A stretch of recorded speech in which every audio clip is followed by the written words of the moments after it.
Adebimpe, ṣé o ti rí bó ṣe ń ṣe wedding nìyẹn o?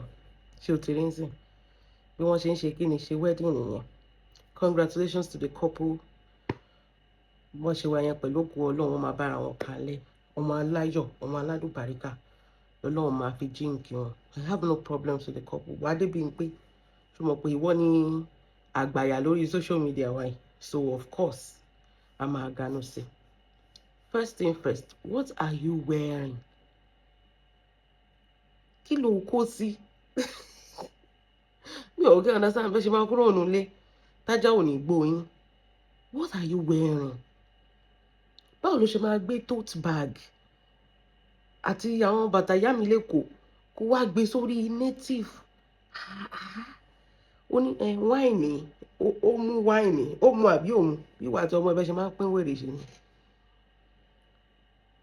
O ò lè ra clutch, èlò náà ń ta clutch. Ṣebí clutch ọmọ ẹ tó rà á rí lọ́dọ̀ pàṣán ọ̀rọ̀ wọ́n ní ṣe $9 ní àbí $15 kó tiẹ̀ ra nǹkan kan sì rà fún ẹ náà ni. Look at you. Ó ń pẹ́pẹ́ wá lójú ara ẹ̀ nìyẹn. That woman, no. She used to behave like, you know, ó ń pẹ́pẹ́ to her she's peppering us o. Wọ́n ti pẹ́pẹ́ wọ́n máa gbà pátí oní pátí. Tá a bá wò dáadáa ká wò lọ ká wò bọ̀ wọ́n ra tíkẹ́ẹ̀tì fún ẹ gan-an torí you cannot afford it. Ìwọ tó lè afford washing machine wọ́n máa ra tíkẹ́ẹ̀tì fún ẹ àtòkọ hotel accommodation and everything. Look at you. Ètò ènìyàn tó ń ṣe pátí gan ò ṣe pẹ́pẹ́ dem ìwọ ló fẹ́ ṣe pẹ́pẹ́ dem wọ́n lè gbà. Adebimpe is not giving. Whatever it is you are trying to, you know, it's not giving. And with all due respect ma, it's not giving. Ẹ̀yin ti kọjá àwọn àgbà dáadáa lórí social media yìí. Ìyá àjàrà bùkà ni. Yes, ó gba gbogbo ẹnu mi.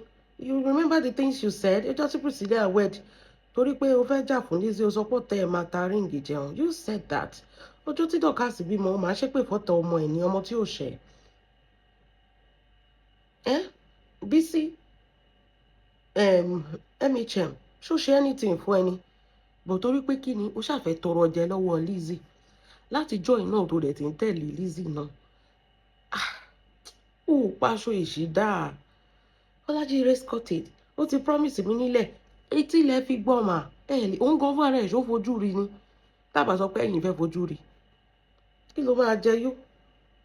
Kí Lizzy tó lè gbé ilẹ̀ kan fún ẹ 1 plot kí sọ pé half a plot kó tó lè fún ẹ wàá ta kídìní ẹ méjèèjì.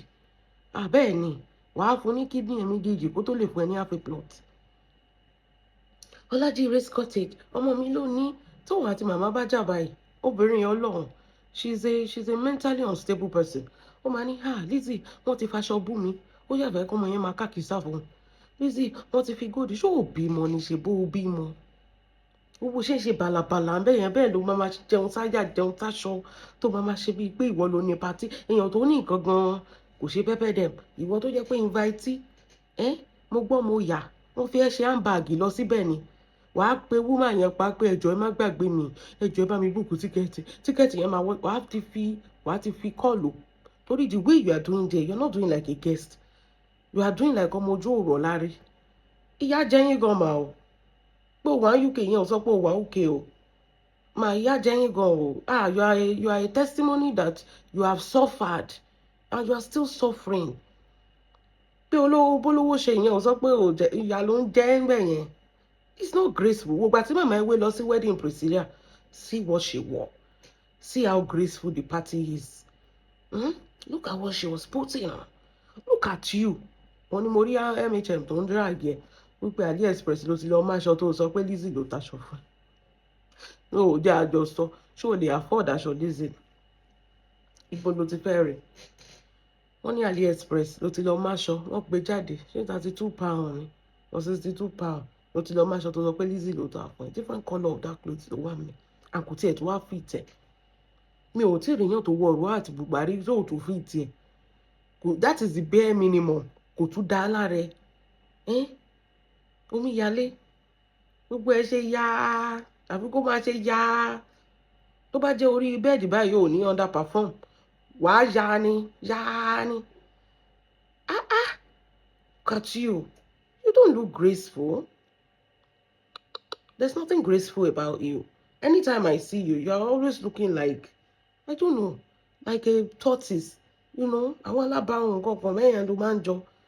You don't look like you are well fed, well kept, well, you know, something is just definitely wrong with you. That is one thing that I understand. Nǹkan kan ṣe.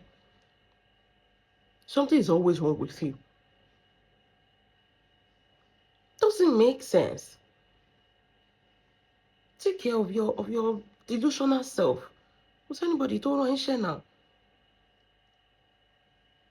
Wọ́n máa gbọ́n balabala kiri, wọ́n wá ṣe balabala. Wọ́n nìkan ní láyé ó ṣàfẹ́ àtàṣe mọ́yàn. Wedding báyìí o. Ṣé o ti rí bó ṣe ń ṣe? Ṣebí ìwọ ṣe wedding fọmọ? A rí bí wedding tiẹ̀ ṣe rí. Ṣé o rí bí èèyàn ṣe ń ṣe wedding fọmọ? You cannot afford it, àtẹ̀tí mọ̀.